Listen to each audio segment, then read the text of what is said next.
미주신경의 기능을 세 개로 압축해 본다면요.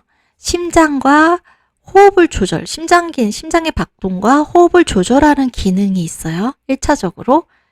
그 다음에 뇌와 장을 연결하는, 그래서 이 뇌와 장이 서로 소통을 하면서 우리 몸의 균형을 맞춰주는 그런 기능이 있어요. 그리고 마지막으로 청각 자극을 조절하는 기능이 있습니다. 이 중에서 첫 번째 심장과 호흡을 조절하는 기능은 우리가 저번 시간에 살펴봤어요. 그래서 오늘은 뇌와 장의 연결부터 살펴보도록 하겠습니다. 뇌와 장의 연결, 영어로는 브레인 거트 액시스라고 해요. 근데 이 뇌와 장의 연결에서 가장 중심적인 게 바로 장신경계라는 거예요. 그래서 이걸 ENS라고 많은 문헌에서 표현을 하는데, 이 ENS가 뭐냐면은 Entering Nervous System, 말 그대로 장신경계의 영어의 앞자를 따서 ENS라고 부르는 거예요. 그래서 이 장신경계는요, 주로 미주신경에서 기원한다는 건 미주신경에서부터 뻗어나간다는 거죠. 미주신경에서 가지를 치고 나가는 그 신경세포에서 발생하는 거예요. 그래서 미주신경에서 이 신경세포가 뻗어나가서 식도에서 항문까지 이 관으로 하나로 이어진 전체 위장관을 가로지르면서 장벽에 이 신경세포가 촘촘히 연결이 되는, 그게 바로 장신경계입니다. 그래서 인간의 장신경계 ENS에는요, 약 1억에서 5억 개의 뉴런이 있는 것으로 추정이 되고 있어요. 이거는요, 인체에서 가장 큰 신경세포의 축적이에요. 그러니까 이 장신경계에 우리 몸에서 가장 큰 신경 분포가 있다는 거예요. 여기 신경들이 어마무시하게 많이 몰려 있다는 얘기인 거죠. 그래서 이 장신경계를 제2의 뇌, 장 속의 뇌라고 해요. 이 장신경계가 하는 역할이 뭐냐면 장병 역할을 해요. 뇌와 다양한 신호를 전달받으면서 장을 위협하는 요소들에 대해서 적절한 처리를 할 수 있는, 적절한 반응을 할 수 있는 그런 기능을 하기 때문에 장병 역할을 한다고 하는 거고요. 또 면역 반응에도 아주 깊이 관련이 되어 있어요. 그리고 이 신경계를 통해서 우리 장으로 들어온 그런 영양소, 그리고 장에서 흡수되거나 흡수되지 못하는 그런 영양소들을 감지를 하고, 이 소화기관, 위장의 운동성을 조절을 하고요. 이 소화기관과 연결된 미세혈관 순환이라던가 체액이라던가 이온, 그리고 생리활성 펩타이드 같은 이런 물질들을 조절하는 작용을 하게 돼요. 이 장신경계가 미주신경하고 어떻게 연결이 되어 있는지를 보니까, 니코틴 수용체를 통한 콜린성 활성화가 메인으로 얘네들이 연결이 되어 있대요. 근데 이 니코틴 수용체, 콜린성 활성화, 이거는 신경 전달 물질에 대한 이야기거든요. 이 신경 전달 물질에 대한 이야기는 다음 시간에 본격적으로 다룰 거예요. 그래서 이 부분에 대해서 궁금하신 분들은 다음 클래스를 들어주시면 됩니다. 그래서 이런 신경 전달 물질들이 전달하는 경로를 통해서 미주신경과 장신경이 연결이 된다는 거예요. 그래서요, 이 뇌랑 장이 연결되는 이 축이 발견이 되면서 우울증 환자의 경우에도 장에 무슨 문제가 있을 때 그 우울증이 더 심화되거나 발병이 되거나 이런 것들이 밀접하게 연결된다는 거를 밝히고 있거든요. 특히 장 안에는요, 다양한 미생물들이 사는데 우리 몸에 유익한 균도 살고 해로운 균도 살고 해서 얘네들이 유익한 균이 얼마나 더 많이 분포를 하고 있느냐에 따라서 장내 미생물 환경이 건강한지 불건강한지, 균형이 잡혀 있는지 균형이 깨졌는지를 판단하게 되잖아요. 그래서 이 장내 미생물 환경의 균형이 깨졌을 때 뭔가 건강하지 못한 미생물들, 세균들이 더 많이 이 장 속에 살고 있을 때 우울증이 발병할 확률도 더 높아진다는 그런 연구들도 속속 발표가 되고 있는 상태입니다. 그리고 또 최근에는요, PTSD, 외상후 스트레스 증후군, 외상후 스트레스 장애도 바로 이 장내에 있는 그런 미생물의 조성이랑 연결이 되어 있다는, 그리고 이 장신경계의 작용과 연결이 된다는 그런 논문들이 나오고 있어요. 참 재밌죠? 네, 이게 이제 미주신경, 뇌와 장을 연결하는 그 뇌 장축을 간단한 도식으로 표현을 한 거예요. 이거는 지금 여기 밑에 있는 이 논문에서 가지고 온 그림이거든요. 그래서 맨 밑에 보면은 Vagus nerve as modulator of the brain got exists in psychiatric and inflammatory disorder라고 되어 있어요. 그러니까 이게 어떤 정신적인 장애나 염증성 질환에서 이 뇌와 장축을 조절하는 미주신경계의 역할에 대해서 발표한 논문이거든요. 여기 보시면은 이제 미주신경이 지금 여기에 있죠. 베이거스 너브 미주신경이요. 여기 미주신경이 이제 우리 귀 뒤에 목 옆 라인을 따라서 쭉 나와서 소화기계로도 연결이 되어 있어요. 그리고 지금 여기에는 횡격막 윗부분은 생략이 되어 있죠. 그래서 이 미주신경들이 이제 이 뇌와 장을 연결을 해주는 건데요. 미주신경은 특징적인 게 뇌에서 장으로 전달되는 신호보다요. 장에서, 이 소화기관에서 뇌로 전달되는 신호가 압도적으로 많아요. 여기 90%가 바로 이 소화기관 아래에서 뇌로 전달이 되는 거예요. 어떤 것들이 전달이 되냐면 염증, 지금 이 소화기 계통에 어디에 염증이 발생했다, 어느 정도이다, 이런 염증 상태, 그리고 지금 이 소화기관 안에 뭔가 영양소가 충분히 공급이 되고 있는지, 부족해서 배가 고픈 상태인지, 안전, 배고픔과 포만감, 에너지 대사 상태, 이런 것들이 여기 미주신경들이 정보를 쫙 모아가지고 뇌로 전달을, 미주신경 경로를 따라서 뇌로 전달을 해주는 거. 이게 미주신경의 기능 중에 90%를 차지를 해요. 그러니까 미주신경은 보통 하는 일이 이 우리 몸의 장기에서 일어나는 일들을 뇌에다가 알려주는 일을 하는 거죠. 그리고 10% 정도만 이제 뇌에서 어떤 정보를 받아가지고 내서 그래 그런 상태야? 그러면은 연동 운동을 어떻게 좀 해. 소화액을 얼마나 분비를 해, 어떻게 조절을 해, 그렇게 신호를 내려주는 거. 10%라는 거죠.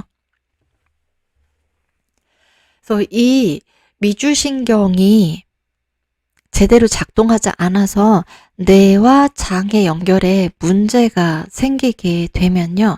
디스오더라는 건 어떤 질환이 발생한다는 거거든요. 정신적으로는요. 메이저 디프레션, 우울증이 발생하거나 PTSD, 네, 포스트 트라우마 스트레스 디스오더, 에서 외상후 스트레스 증후군이 생기게 되기도 하고요. 그 다음에 이거는 추측이 아니라 보고된 그런 통계 자료를 바탕으로 해서 여기에 제시를 한 거예요.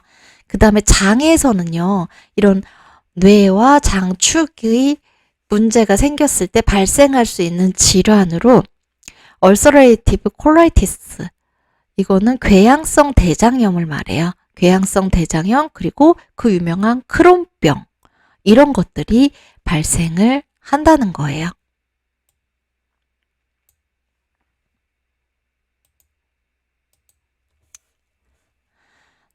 그 다음에 세 번째로 청각 기능에 관여를 한다고 그랬죠. 미주신경이. 그래서 이 다미주의론 책에서 포지스는 이런 말을 해요. 몇몇 정신장애에서 공통적으로 관찰되는 과정 중 하나에는 청각 과민성이 있습니다. 네, 다양한 정신장애에서 이 청각 과민성을 발견하게 되거든요.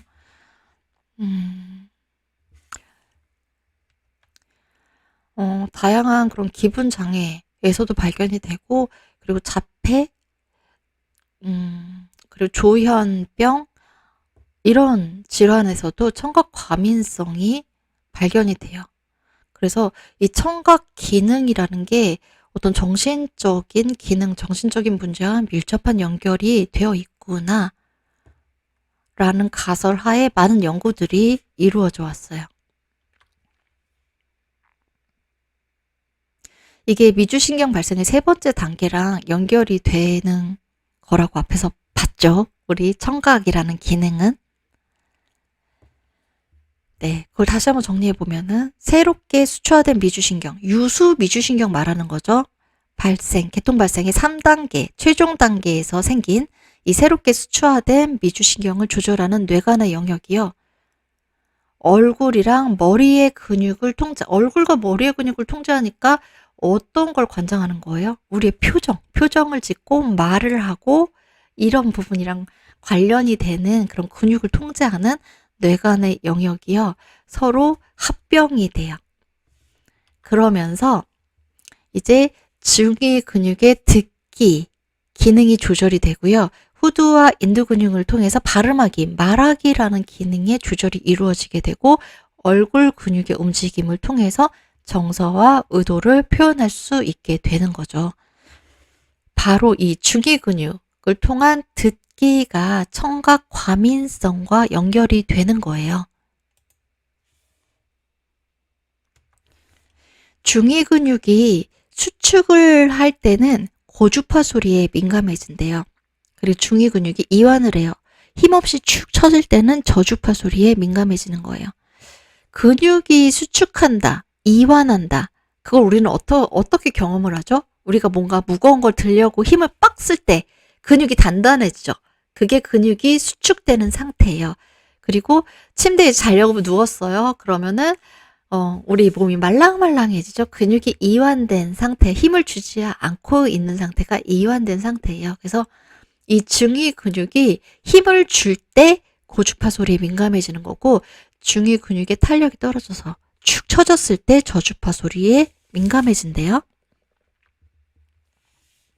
자, 지금 우리를 해칠 수 있는 무시무시한 포식자가 저 숲 멀리서 걸어오고 있어요.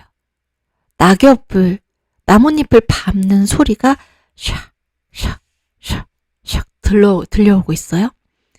또 한쪽에서는 따뜻한 햇살 아래 공원에서 엄마가 딸에게 재미있는 그림책을 읽어주고 있어요.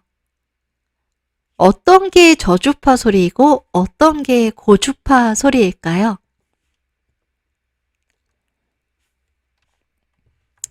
네, 우리를 잡아먹을 수도 있는, 해칠 수도 있는 무시무시한 포식자의 발걸음 소리.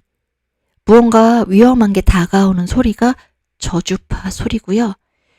엄마의 듣기만 해도 포근하고 기분 좋아지는 엄마의 말소리, 엄마의 목소리가 고주파 소리예요.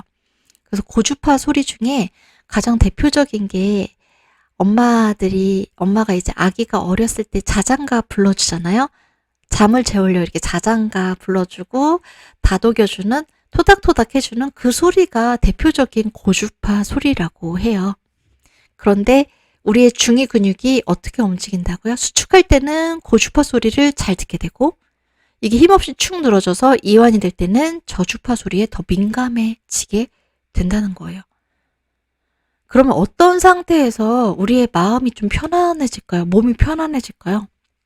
중위 근육이 수축할 때, 이완할 때, 언제일까요? 고주파 소리를 더 잘 듣는 상태일 때, 저주파 소리를 더 잘 듣는 상태일 때, 언제 우리가 좀 마음이 편안할까요?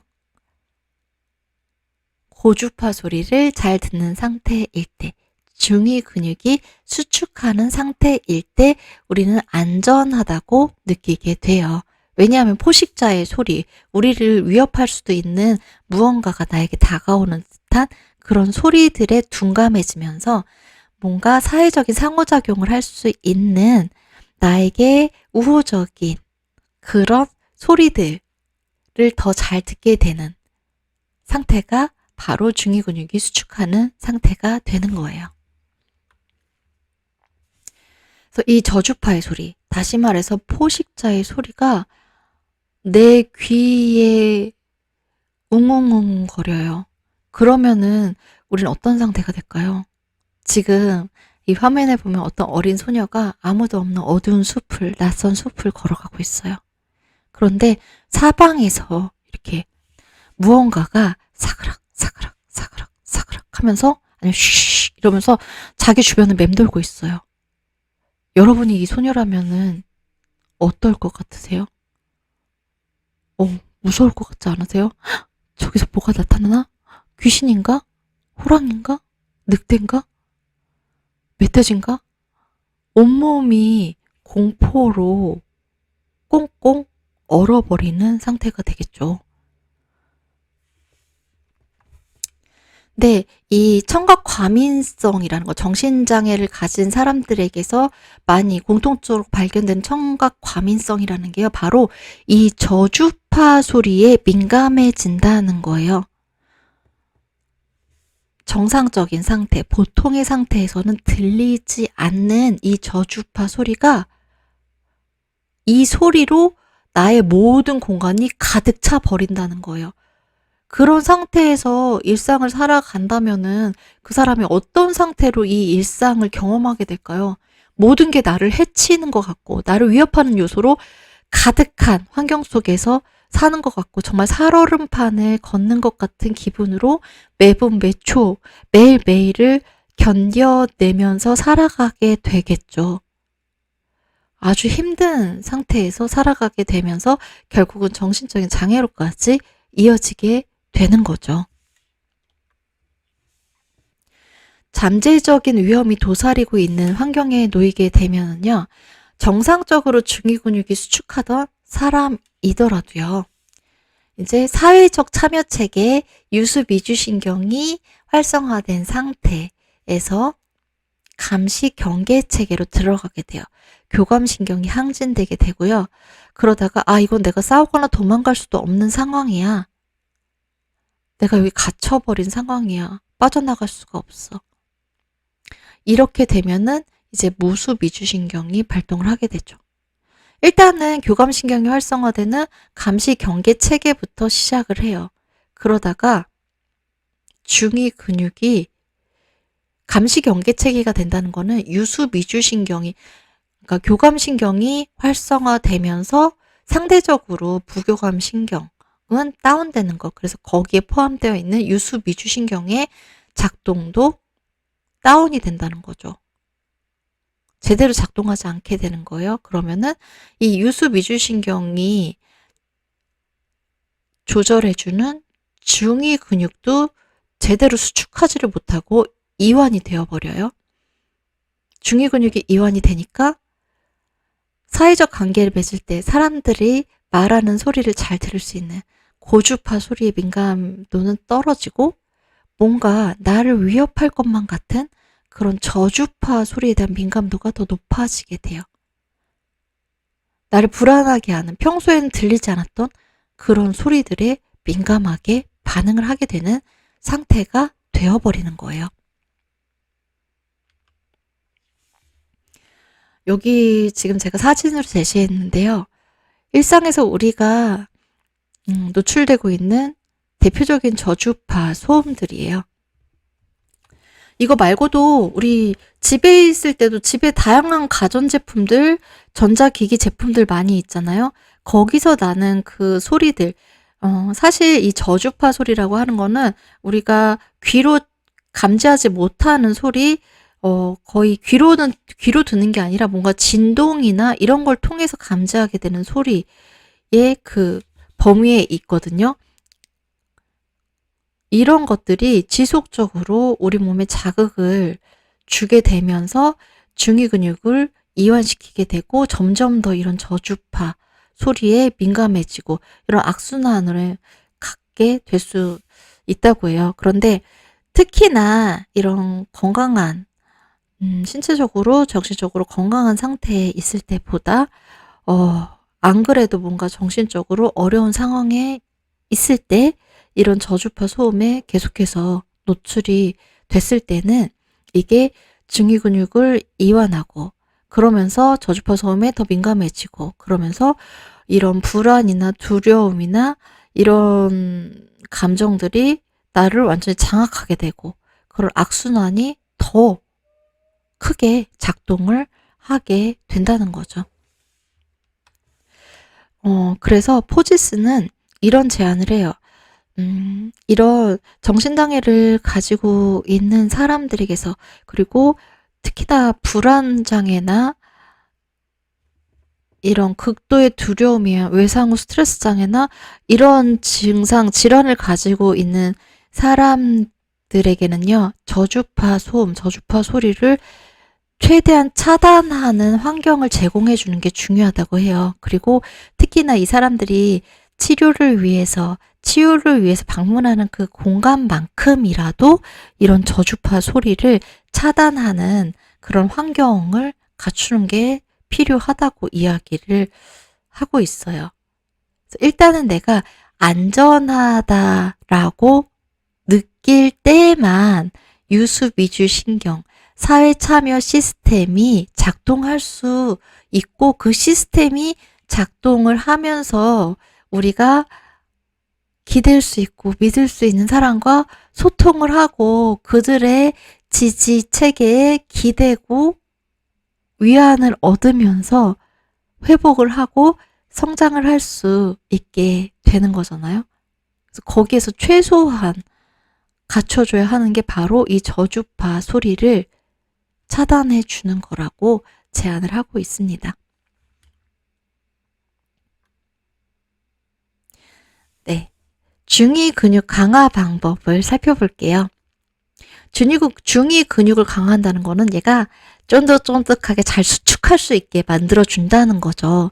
그러니까 우리 근력 운동을 통해서 근육을 단련시키는 것처럼 우리 중위 근육도 단련시킬 수 있는 방법이 있다는 거예요. 그 첫 번째는 노는 거예요. 컴퓨터 게임 하면서 노는 게 아니라요. 만나서 얼굴과 얼굴을 맞대고 서로 웃고 떠들고 부대끼고 하면서 하는 그 놀이, 면대면 상호작용이 이 중위 근육을 강화하는 가장 중요한 방법이라고 포지스는 이야기하고 있어요.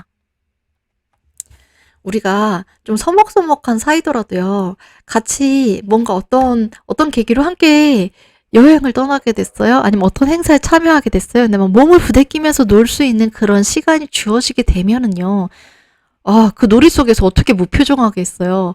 뭐, 웃다가, 놀라다가, 뭐, 이야기를 하다가, 별의별 표정들을 다 짓게 되죠. 다양한 소통들을 하게 되죠. 그 과정 속에서 우리의 얼굴 근육들, 그리고 목의 근육들은 엄청나게 많은 움직임을 갖게 되죠. 그러면서 이 근육들과 연결된 중위 근육도 덩달아서 같이 움직여지게 되는 거예요. 중위 근육이 노는 과정에서 운동을 하게 되는 거죠. 그러면서 이 근육이 쫀득쫀득하게 강화되게 되는 것입니다. 그러니까 이게 화면을 통해서 비대면으로 만나서 노는 거는 별 효과가 없겠죠. 직접 만나서 놀아야 하는 거죠. 그 다음에 중위 근육을 강화할 수 있는 두 번째 방법은요, 운율이 풍부한 음조가 다채로운 소리를 듣는 거예요. 대표적인 게 노래. 네. 근데 이 포지스는요, 노래 중에서도요, 성악이 효과적이라고 제안을 하고 있어요. 그런데, 그렇다고 이런 오페라 극장을 우리가 굳이 찾아가야 돼요? 아니, 뭐, 요새는 mp3를 들을 수도 있고, 다양한 음원을 쉽게 접할 수가 있으니까, 그 음원들을 통해서, 내가 나의 취향에 맞는 그런 성악의 장르들 하나를 발견해서 그걸 계속 들을 수도 있을 거예요. 그래서 성악만큼 또 이 운율이 풍부하고 음조가 다채로운 소리가 엄마가 아이에게 들려주는 소리래요. 엄마가 아이에게 책을 읽어주고, 엄마가 아이에게 자장가를 불러주고, 노래를 불러주고, 그 소리가 중위 근육을 강화할 수 있는 아주 좋은 소리라고 합니다. 엄마가 옆에 있으면 엄마에게 자장가를 불러달라고 해도 될 것 같고요. 엄마가 옆에 없으면 성악곡을 들으셔도 좋을 것 같습니다. 그 다음에 세 번째 방법은요, 노래를 듣는 거 말고요, 노래를 직접 부르는 거예요. 노래를 부르면서 우리의 후두랑 인두 이쪽 부분을 움직이는 근육들이 움직일 때 중이 근육도 같이 연결이 되어서 움직이게 돼요. 그러면은 노래를 부르면서 우리의 중이 근육도 운동을 하는 거네요. 그리고 또 하나가요. 이거는 저번 시간 두 번째 클래스에서 여러분들에게 이야기해드렸던 그 부분이랑도 연결이 돼요. 호흡이요. 숨을 들이쉴 때보다 내쉴 때 더 길게 내쉬면은요. 그러니까 들숨보다 날숨이 더 길 때 부교감 신경이 강화된다 그랬어요. 그 중에서도 미주신경이 강화되는 거예요. 미주신경이 강화된다는 거는 미주신경이 조절하는 중위 근육의 수축 활동도 더 강화된다는 거죠. 근데 노래를 부르는 게 날숨을 길게 할 수 있는 대표적인 활동이라고 말씀드렸었죠. 그것과도 연결이 되어서 이 노래를 부르는 게 중위 근육을 강화하는 아주 좋은 방법이 되는 것입니다. 대신에 노래를요, 그냥 허밍하듯 이렇게 부르는 거 말고 진짜 크게 내가 가수가 된 것처럼 저렇게 마이크를 들고 머라이어 캐리처럼 노래를 부르면 중위 근육을 강화하는데 더 효과적이겠죠.